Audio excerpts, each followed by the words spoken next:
Bien, ahora vamos a estudiar los grupos de interés, que es uno de los elementos básicos que nos permite construir la parte de análisis estratégico cuando vamos a desarrollar el plan.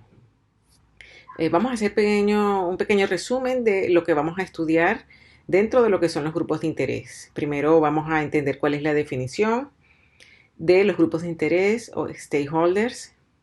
Veremos algunos elementos que nos faciliten el análisis y detección de los mismos, cómo identificar a los distintos grupos de interés. Aquí nos podemos sorprender porque a veces cuando hacemos este análisis es cuando entendemos realmente qué aliados potenciales tenemos para desarrollar un plan viable. Veremos algunos ejemplos de lo que son los grupos de interés en una organización y más enfocado en el tercer sector, y la clasificación de los grupos de interés. Bueno, primero que todo, ¿qué es un grupo de interés? En el fondo son todas aquellas personas que afectan nuestra actividad dentro de la organización y que se ven afectadas por la actividad de la organización. ¿Vale? Son grupos de interés porque lo que hacemos genera un impacto en ellas, en estos distintos actores, en estas personas, pero que a su vez también generan un impacto o una influencia sobre lo que nosotros hacemos en mayor o menor grado. Los grupos de interés también se pueden entender como personas u organizaciones que tienen determinados objetivos, que pueden ser una misión y visión que se ajusta a lo que nosotros hacemos, o simplemente porque el conjunto de intereses de estos actores, ya sea que hablemos de empresas, ya sea que hablemos del sector público, ya sea que hablemos de personas particulares, de algún modo están vinculados a lo que hacemos en nuestra organización. Es decir, que por eso decimos que los grupos de interés se ven afectados por nuestra labor y a su vez afectan nuestra labor e incluso generan que cambiemos prácticas a nivel de la ejecución de proyectos sociales por el impacto que pueden tener o el nivel de influencia de estos distintos actores. ¿Cómo podemos detectarlos? ¿Cómo podemos analizarlos? Primero que todo, debemos identificar quiénes son estos stakeholders, este conjunto que pueden ser de organizaciones, empresas, sector público o personas particulares, quiénes son y por qué afectan a nuestra entidad. Debemos para ello conocer cuáles son sus objetivos.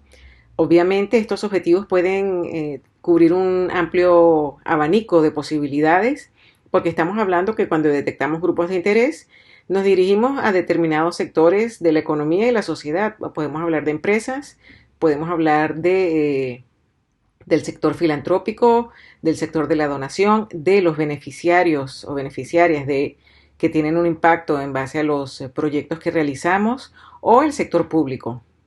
Y luego debemos entender qué papel juegan, qué nivel de influencia tienen, porque algunos tendrán más y otros menos. Posiblemente necesitaremos tener mayor capacidad de influencia sobre unos más que sobre otros. Entonces debemos en una tercera fase valorar la importancia, darles, digamos, una puntuación en cuanto a la influencia que pueden generar en nosotros y establecer el nivel de influencia, ¿vale? Serían 4 pasos. Identificamos estos grupos, tanto a nivel interno incluso como a nivel externo, conocer sus objetivos, valorar la importancia para nuestra organización y sobre todo establecer el nivel de influencia. Esto va a ser muy importante porque podemos detectar determinados stakeholders que pueden ejercer una influencia sobre nuestra actividad, pero ese nivel de influencia, si no lo sabemos medir, digamos que ese análisis queda un poco a medias.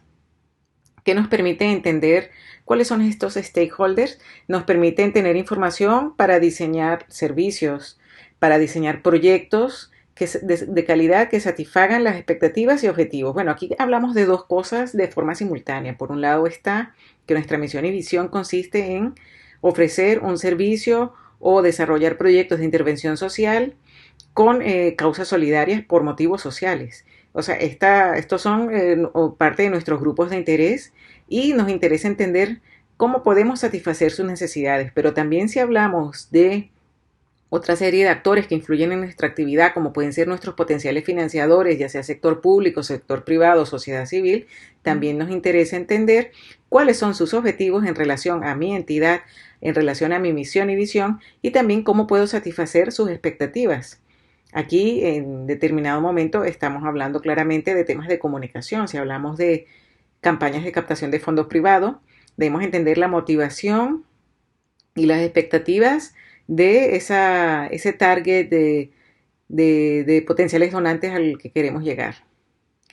Pero por supuesto y ante todo no debemos olvidar que el foco es satisfacer las necesidades y expectativas de nuestros potenciales beneficiarios. El análisis de los grupos de interés también ayuda a la mejora continua de la organización. Nos permite ubicar palancas de crecimiento, por ejemplo, a través de alianzas estratégicas. Y en términos generales nos permite mayor efectividad. ¿Por qué? Porque al conocer cuáles son nuestros aliados clave o los aliados que necesitamos, podemos trazar planes de acción para tejer relaciones que sean relaciones fructíferas para nuestra entidad, que al final siempre lo podemos resumir con la frase alianzas estratégicas. Y de hecho podemos ver que muchas entidades no lucrativas tienen dentro del desarrollo estratégico de la comunicación, el fundraising, un apartado que suele ser o digamos un proyecto o incluso un área o departamento que se llama alianzas estratégicas para el fortalecimiento de este tipo de alianzas que permiten dar mayor sostenibilidad a la organización y al final crear vínculos en el mediano o largo plazo con aliados estratégicos. Bueno, aquí ofrezco 5 preguntas que nos pueden ayudar a identificar a los grupos de interés. ¿Por qué? Porque a veces puede sonar a veces un poco etéreo hablar de grupos de interés, sobre todo si no estamos muy habituados o es la primera vez que nos enfrentamos al desarrollo de un plan estratégico. Si ya previamente lo hemos hecho, seguramente ya tenemos un mapa de estos aliados estratégicos. Por otro lado, quisiera resaltar que sobre todo si hablamos de que desarrollamos proyectos utilizando metodologías como el marco lógico, en este tipo de metodologías de desarrollo de proyectos de impacto social, se habla también mucho de stakeholders y se habla en la fase de diagnóstico. Al final es una similitud muy importante con el desarrollo del plan estratégico, porque cuando desarrollas un proyecto social, quieres responder a las necesidades tanto de beneficiarios, pero quieres entender el entorno de los potenciales aliados. Y por eso ese análisis de stakeholders. Pues es lo mismo para el análisis estratégico. Entonces, dicho esto, ¿cómo podemos identificar a estos aliados estratégicos que en un principio puede parecer algo como muy etéreo, pero que en el fondo es algo que practicamos, que practican las ONGs habitualmente a través del desarrollo de proyectos? Primero, piensa en a quién rindes cuentas. Luego, con quién pasamos más tiempo formulando o adaptando un proyecto. Esto también puede implicar, bueno, todo lo que son administraciones públicas, etcétera. ¿Quiénes están involucrados en definir y evaluar lo que entendemos por éxito? ¿Con y por quién se establecen los objetivos? La opinión de quién tiene más peso sobre los recursos de la organización. Estas 5 preguntas nos pueden dar pistas. Al final yo siempre digo que el análisis de los stakeholders se puede entender como el análisis de nuestro capital social. Y si hablamos de hecho de uno de los pilares de los planes estratégicos, que suele ser el área de fundraising, cuando queremos establecer también planes y estrategias de fundraising viables, debemos establecer cuáles son esos actores o aliados claves y esos grupos de interés para la captación de fondos. Pues es lo mismo cuando hablamos del plan estratégico. Veamos algunos ejemplos de cuáles son esos grupos de interés para tener pistas mucho más concretas. Por un lado, quiero resaltar que es muy importante que estos grupos de interés se pueden evaluar tanto a nivel interno de nuestra entidad como a nivel externo, ¿vale? Esto no quiere decir que es solamente la entidad en relación a otros actores externos. Estamos hablando también de que los grupos de interés pueden estar ubicados dentro de la misma organización. Por eso hablamos de patronos, personal contratado, voluntarios, socios, usuarios, aliados, donantes y financiadores, población beneficiaria, ¿vale? Estos son, al final, esta es una pista porque va a ser bastante similar en muchas entidades no lucrativas, que es lo que vamos a examinar, cuáles son habitualmente estos grupos de interés.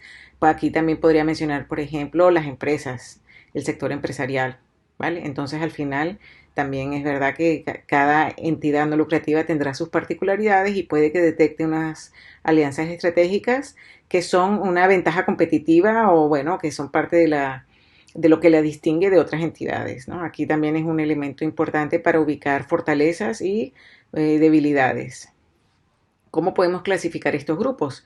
Bueno, pues eso es un poco lo que había dicho previamente. Por un lado están los grupos internos, que son personas o grupos o áreas o departamentos internos que pertenecen a nuestra organización y que normalmente están en permanente relación con nosotros. Luego están los externos, que son todas aquellas personas u organizaciones de gran importancia para la organización, pero que no son parte de nuestra organización. Aquí podemos hablar lo que he citado como ejemplo en otras ocasiones, las empresas o fundaciones.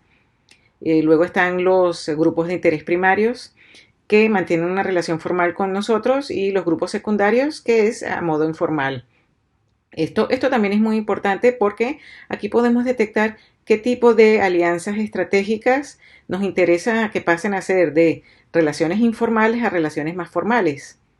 ¿Vale? Dentro de todo este análisis siempre nos va a permitir trabajar lo que será la estrategia que vamos a implementar.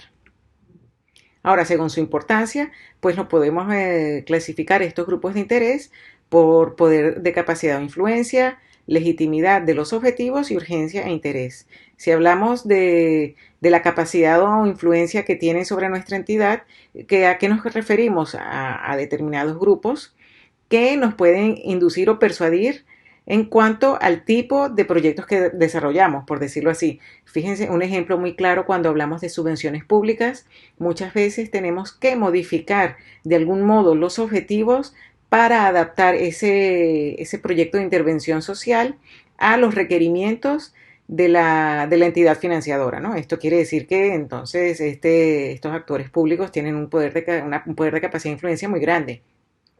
Ilustro otro ejemplo. Si nos damos cuenta de que de todas maneras nuestra financiación pública no representa más del 50% de la financiación global de la entidad, entonces puede que ahí ya no tienen tanto poder e influencia. Por eso también es muy importante desarrollar planes de fundraising privados. Luego, por legitimidad de los objetivos, que son, por ejemplo, todo lo que son organizaciones, grupos o sectores que son muy importantes para la organización, pero no forman parte de ellas, y que son básicos para conseguir los objetivos que nos planteamos. Urgencia e interés, que mantienen relaciones formales con la organización. Entonces, en este sentido podemos medir un poco ese nivel de capacidad de influencia, y podemos hacer otro tipo de clasificación para estos stakeholders. En todo caso, como resumen, es muy importante esta fase porque es lo que yo llamo reunir cuál es nuestro capital social. Y esto nos permite entender cuál es de algún modo ese conjunto de relaciones y alianzas estratégicas que se pueden traducir en beneficios financieros, económicos y en mejoras en la ejecución de nuestros proyectos.